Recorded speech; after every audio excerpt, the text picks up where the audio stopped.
Nesta nossa jornada de pensamento, vamos mergulhar na obra de Moisés Lugli para tentar decifrar a neurobiologia da queda e a arquitetura da redenção. É um caminho que começa na vastidão do cosmos, mas que termina no labirinto mais íntimo que existe, a mente humana. Tudo isso sob o olhar da soberania e da graça. Essa frase, ela é a chave de tudo. Ela estabelece uma escala que quase desafia nossa imaginação. Pensa bem, do balé silencioso das galáxias até a química sutil que, neste exato momento, governa a paz ou a ansiedade dentro de nós. E a proposta é que é o mesmo poder, a mesma inteligência, a mesmíssima soberania que opera nessas duas esferas. Então, vamos começar pelo fundamento de absolutamente tudo, a autossuficiência de Deus. Uma autossuficiência que é absoluta, inabalável. E entender isso, sabe, é o ponto de partida que vai redefinir toda a nossa compreensão sobre amor, criação e, finalmente, propósito. É fundamental que a gente compreenda isto. A criação não foi um ato para, digamos, remediar uma solidão divina, de modo algum. Pelo contrário, foi uma decisão que fluiu, que transbordou de uma plenitude infinita. Deus não necessitava de companhia. Sua glória é tão superabundante que ele soberanamente escolheu compartilhá-la. E C.S. Lewis articula essa ideia com uma clareza que chega a ser cortante. O amor divino não é uma reação àquilo que a gente faz, mas uma emanação de quem ele é. Uma decisão, percebe? Não uma necessidade. E quando a gente entende essa verdade, ela desmonta, ela pulveriza qualquer tentativa humana de barganhar com o sagrado. Agora, essa distinção que vemos aqui, ela é crucial. O afeto humano quase sempre é um amor-necessidade. Ele é condicional, reativo. O amor de Deus, no entanto, é amor-dádiva. E qual é a grande diferença? É que ele não nos ama porque encontrou algum valor pré-existente em nós, não. É o seu amor que nos confere valor. A lógica é completamente invertida. Muito bem. Deixemos agora a escala cósmica para adentrar a jornada interior.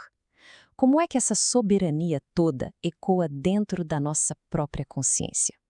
De que maneira a lei de Deus se imprime na própria arquitetura da nossa psique? A ciência talvez chame de desordem, a religião de pecado. Mas a alma sabe que a culpa não é um erro de processamento. Segundo a obra, ela é, na verdade, um sinal de saúde espiritual. Pense nela como uma sentinela divina, projetada para nos alertar que nos desviamos de um padrão moral que é absoluto. E aqui entramos numa questão muito profunda. Essa sensação de impureza depois de um erro moral é uma experiência quase universal. O livro propõe que isso não é uma mera construção social, mas uma conexão projetada, intencional entre o nosso estado moral e a nossa percepção física. E o mais fascinante é que a ciência observa este mesmo eco. O efeito de Macbeth, que tem esse nome por causa da personagem de Shakespeare, demonstra que pessoas que agem de forma antiética sentem uma compulsão real, mensurável, por se limparem fisicamente. É como se fosse a assinatura do Criador em nossa biologia. E aqui vemos como a teologia e a psicologia descrevem a mesmíssima verdade. Milênios antes da ciência experimental, o salmista já expressava essa conexão psicossomática, esse clamor da alma por uma purificação que ele sabia, sabão e água jamais poderiam alcançar.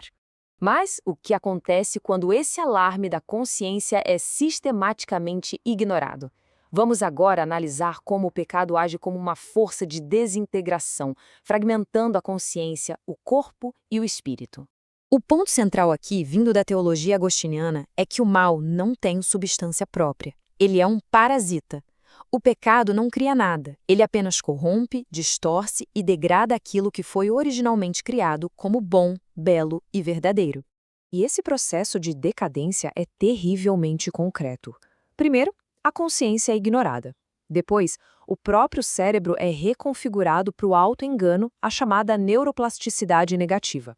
Em seguida, o corpo adoece sob o estresse crônico do cortisol, da insônia. E, por fim, a mente.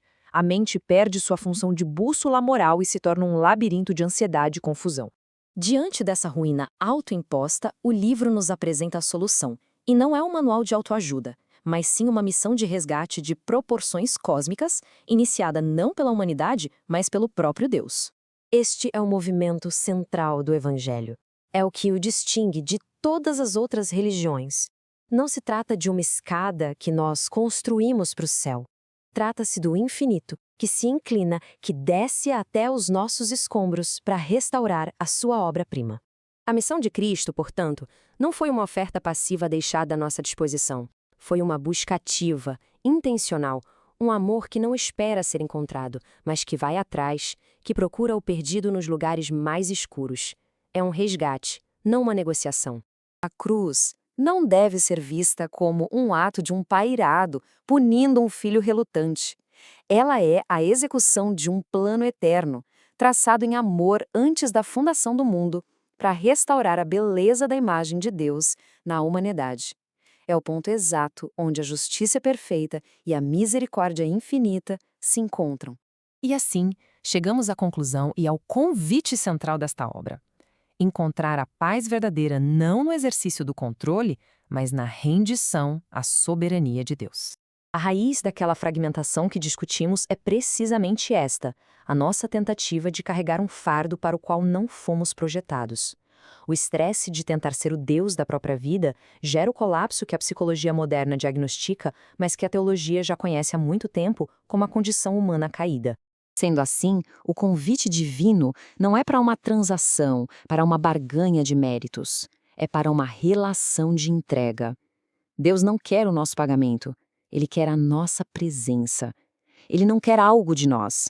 Ele nos quer por inteiro.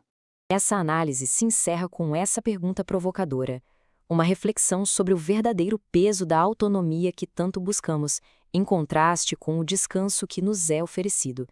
Se as mesmas mãos que quebraram tudo fossem as que tivessem que assumir o controle, o que aconteceria? A resposta e o verdadeiro descanso residem além das sinapses. Ali existe um trono.